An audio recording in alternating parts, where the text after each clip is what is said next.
Port hospital ప్రైవేటీకరణ చర్యలు తక్షణమే నిలుపుదల చేసి పోర్టు సొంత నిధులతో అభివృద్ది చేయాలని విశాఖపట్నం పోర్టు అఖిలపక్ష కార్మిక సంఘాలు కేంద్ర ప్రభుత్వాన్ని డిమాండ్ చేశాయి.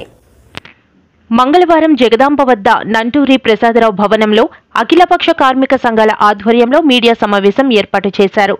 ఏఐటియుసి యూనియన్ ప్రధాన కార్యదర్శి బీసీహెచ్ మసేన్, HMS union treasurer Mangayya Naidu, CITU organizing కార్యదర్శి V Ramalingeswararao, VDL BE dock workers union అధ్యక్షులు జక్కన్న సత్యనారాయణ, సిఎఫ్టియుఐ జాతీయ ప్రధాన కార్యదర్శి కె కనకారావు, ఐఎన్టీయూసీ అధ్యక్షులు గొర్లె చందు తదితరులు పాల్గొన్నారు. ఈ సందర్భంగా నాయకులు మాట్లాడుతూ పోర్ట్ గోల్డెన్ జూబ్లీ హాస్పిటల్ 150 పడకల సామర్థ్యంతో నిర్మించి ప్రస్తుతం 80 పడకలతో సమర్థవంతంగా పోర్ట్ ఈ డాక్ అధికారులకు, ఉద్యోగులకు, కార్మికులకు, రిటైర్ అయిన కార్మికులకు, ఫ్యామిలీ పెన్షనర్లకు, పూల్ కళాశీలకు, సిహెచ్డి క్యాజువల్ కార్మికులకు మరియు సిఐఎస్ఎఫ్ ఉద్యోగులు వారి వారి కుటుంబ సభ్యులకు దశాబ్దాల తరబడి 40,000 కుటుంబాలకు సేవలు అందిస్తున్నది. అటువంటి పోర్ట్ హాస్పిటల్ను పీపీపీ పద్ధతిలో మల్టీ డిసిప్లైనరీ సూపర్ స్పెషాలిటీ హాస్పిటల్గా 300 పడకలతో ప్రైవేటు వారికి కట్టబెట్టాలనే నిర్ణయాన్ని పోర్ట్ అఖిలపక్ష కార్మిక సంఘాలు తీవ్రంగా వ్యతిరేకిస్తున్నాయన్నారు.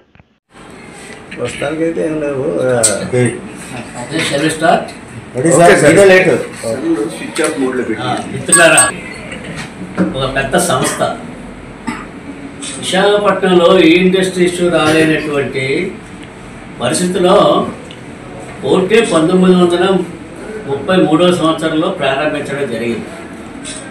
అప్పుడు విశాఖపట్నాన్ని అందరూ కూడా పోర్ట్ సిటీ అనేవారు. ఆ తర్వాత చాలా ఇండస్ట్రీస్ రావడం అన్నటువంటి జరిగాయి. అలా తర్వాత స్టీల్ ప్లాంట్ వచ్చింది, తర్వాత స్టీల్ సిటీ అయిపోయింది. స్టీల్ ప్లాంట్ వచ్చిన తర్వాత సరే ఎనీహౌ ఏదైనా సరే అప్పటికే ఇప్పటికీ పోర్టు మేజర్ పోర్టులోనే ఇక్కడ 31 బర్తలతో నడుస్తూ ఉంది.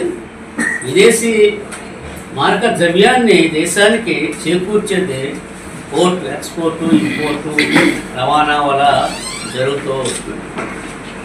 ఇక్కడ మొట్టమొదట 20,000 మంది పైగానే పర్మనెంట్ వర్కర్స్ అన్నటువంటి వారు పనిచేసేవారు. ఎక్కువ మంది పనిచేసేటటువంటి వాళ్ళు పర్మనెంట్ బేసిస్ ఉండేవారు, అలాగనే క్యాజువల్ బేసిస్ ఉండేవారు. రకరకాల పద్ధతిలో ఉన్నటువంటి కార్మికుల్ని పని చేయించి బాగా భర్తలు రోజు రోజుకి అభివృద్ధి చెందుతూ వచ్చాయి. అదే ఈ అభివృద్ధితో పాటు కార్మికుల తాలూకా ఆరోగ్య పరిస్థితి కూడా బాగుపడాలనే ఉద్దేశంతో ఒక చిన్న డిస్పెన్సరీ అని పోర్ట్ ఏరియాలో మెయిన్ గేట్కి ఎదురుగా మొదట ప్రారంభించారు.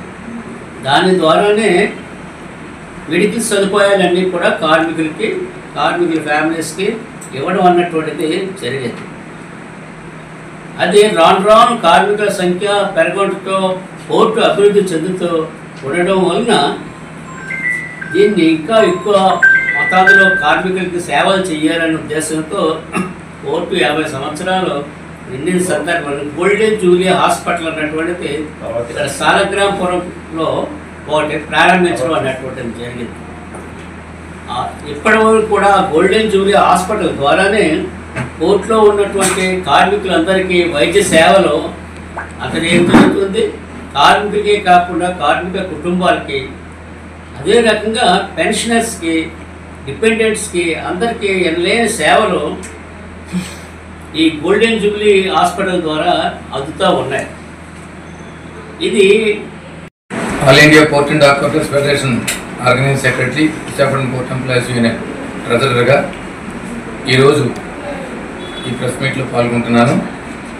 మరి ఏఐటీసీ నాయకులు శ్రీ మసేన్ గారు, బీసీహెచ్ మసేన్ గారు ఈ పరిస్థితి ఎందుకు వచ్చిందని సవిస్తరంగా కూలంకషంగా మీకు తెలియజేశారు.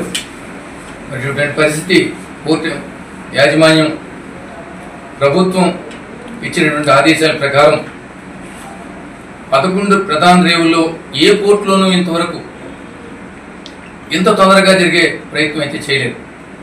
బొంబాయిలో జరిగింది, ఒప్పుకొని చేస్తా ఉన్నాడు, కోర్టుకు వెళ్ళాడు, మేము చేయలేము ఈ పద్ధతి ప్రకారమే.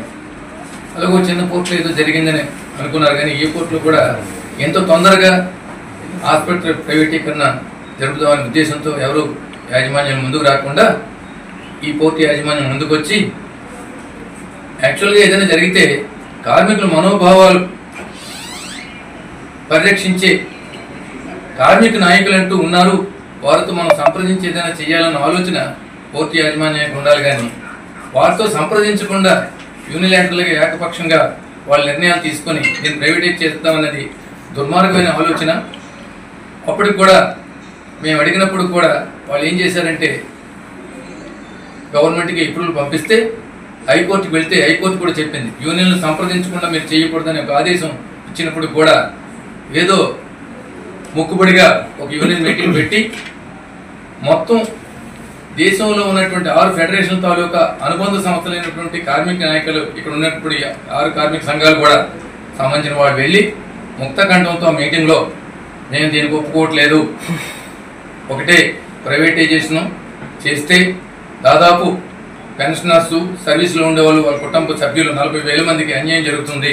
ఎందుకంటే ఇప్పుడు ఉన్నటువంటి పరిస్థితులు బట్టి మా కష్ట సుఖాలు తెలిసినటువంటి పోర్టు యాజమాన్యం సంబంధించినటువంటి హాస్పిటల్ ఉంటే వారు మంచి చెడ్డలు చూసి చేయడానికి అవకాశం ఉంది. కానీ ప్రైవేట్కి వెళ్ళిపోతే వారెవరో తెలియదు, మేమెవరో తెలియదు కాబట్టి మాకు అన్యాయం జరుగుతుంది, మా ప్రాణాలకు నష్టం కలుగుతుందని మేము చెప్పినప్పుడు కూడా వారు మా మాట వినకుండా కార్మిక నాయకుల మాట వినలేదంటే మొత్తం ఉన్నటువంటి పెన్షనర్స్ తాలూకా వారు కార్మికుల తాలూకా మనోభావాలు వాళ్ళు వెళ్ళినట్టే లెక్క.